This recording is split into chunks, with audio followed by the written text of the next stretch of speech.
tijolinho de cada vez. É uma loucura, né, de uma certa forma, empreender no pior ano econômico que esse país já teve, um dos piores anos de desemprego no Brasil. Eu estou com uma startup de recrutamento. É um pouco, né, desconexo. Quem vê fala assim, nossa, é maluca.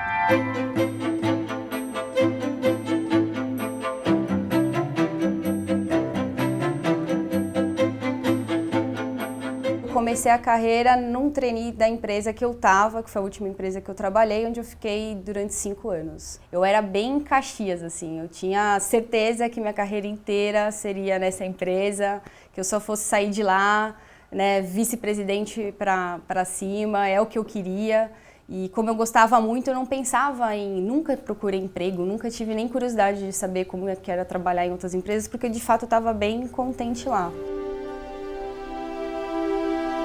Eu tinha algumas metas na parte de recrutamento para reestruturar, para melhorar. E aí eu comecei a ficar bem curiosa sobre o assunto e procurar, de fato, o que no mercado poderia me ajudar a melhorar, deixar mais eficiente esse produto de recrutamento. Eu fui fazer uma viagem para Salvador, onde eu fui dar um treinamento.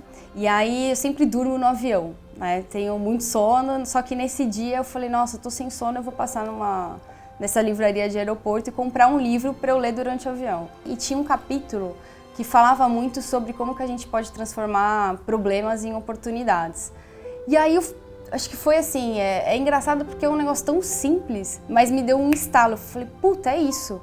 Aí peguei um caderno que eu tinha na bolsa, uma caneta e comecei a rabiscar. Aí eu rabisquei a primeira ideia, que era um matching de perfil.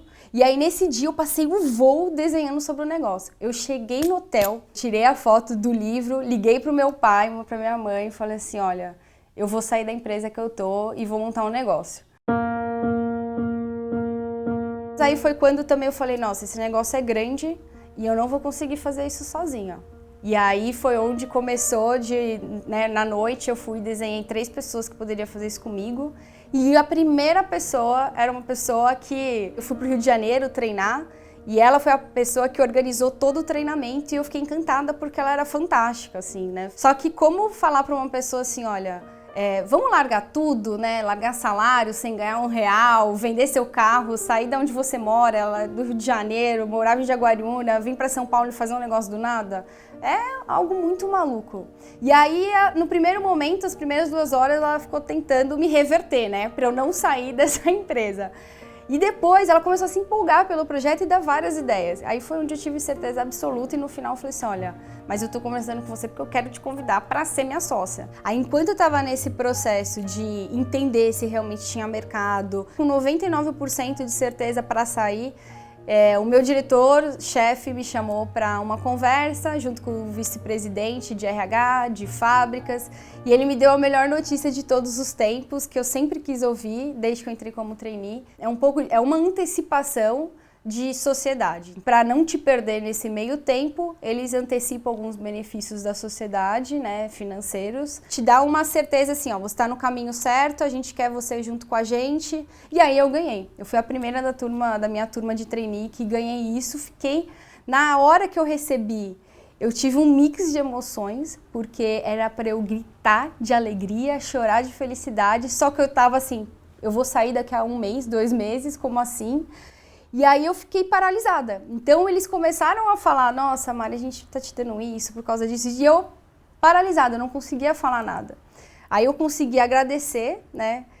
Mas de fato a minha reação foi um pouco estranha na época. Quando eu saí da sala, o meu chefe falou assim, Mari, vamos sair, tomar uma cerveja, comemorar com a área. E eu falei assim, olha, chefe, vamos tomar um café que eu preciso conversar com você. Foi um balde de água fria, ele achou que eu fosse ficar mega feliz. De repente eu falei, ó, quero sair da empresa. Foi crítico assim para mim, porque por mais que eu tivesse certeza, chegou um momento que todos eles me colocaram numa sala, quiseram reverter, ficaram 3 horas conversando comigo, o porquê não sair, o porquê ficar, e aí tentando de uma maneira bem saudável assim, me manter lá. eu saí né, numa dessas reuniões de 3 horas, né, com eles e comecei a chorar desesperadamente. Eu falei, o que eu tô fazendo com a minha vida? Minha carreira tá super certinha aqui, vou ganhar, poxa, tenho mega perspectiva financeira muito boa e eu vou fazer isso que não tem nada, eu vou ganhar nenhum real, não tem nenhuma prova que vai dar certo. A indecisão é o negócio que mata. Né? Às vezes você é atropelado não porque você correu a rua ou você ficou, mas é porque você ficou indeciso. O risco de não dar certo nessa startup é começar de novo, então vale a pena. Aí foi onde eu fui, contei que eu ia sair e aí foi onde tudo começou, né? O que acontece é que muitos empreendedores começam, eles têm dinheiro para se manter 6 meses, depois quando o dinheiro não vem, eles começam a desviar totalmente o negócio ou voltam para o mercado. E aí foi isso que eu fiz questão de falar também para minha sócia, falei, ó, vamos fazer essa conta de ficar 3 anos sem ganhar R$1. A gente fez a conta, só que para isso a gente enxugou totalmente o nosso estilo de vida. Então, tanto eu quanto ela, a gente vendeu os carros, ia dividir um apartamento com ela e com meu irmão, mais em conta. E aí, de repente, eu estava sozinha no meu sofá com o meu notebook e, bom, Mari, vamos construir uma empresa do zero. Então, assim, me deu muitas aflições nessa primeira semana de até peso na consciência, é engraçado. Assim, eu tava no sofá trabalhando e eu tava com peso na consciência de, puta, tá todo mundo na empresa trabalhando e você tá aqui. Para mim, a impressão é que eu não estava produzindo. Eu sempre fui uma pessoa de meta, mas as metas vinham, né? Agora, você se dar meta, você colocar objetivo, você estabelecer tudo é muito diferente. Faz 1 ano que eu saí, comecei a startup e ainda estou em transição, né? Todos os dias. O negócio demora para acontecer, tem que ter muita paciência. Não tem nada pronto ainda, né? Por mais que a gente já tenha o nosso site, já está quase finalizando o aplicativo, já tem alguns clientes, ainda tudo é muito novo.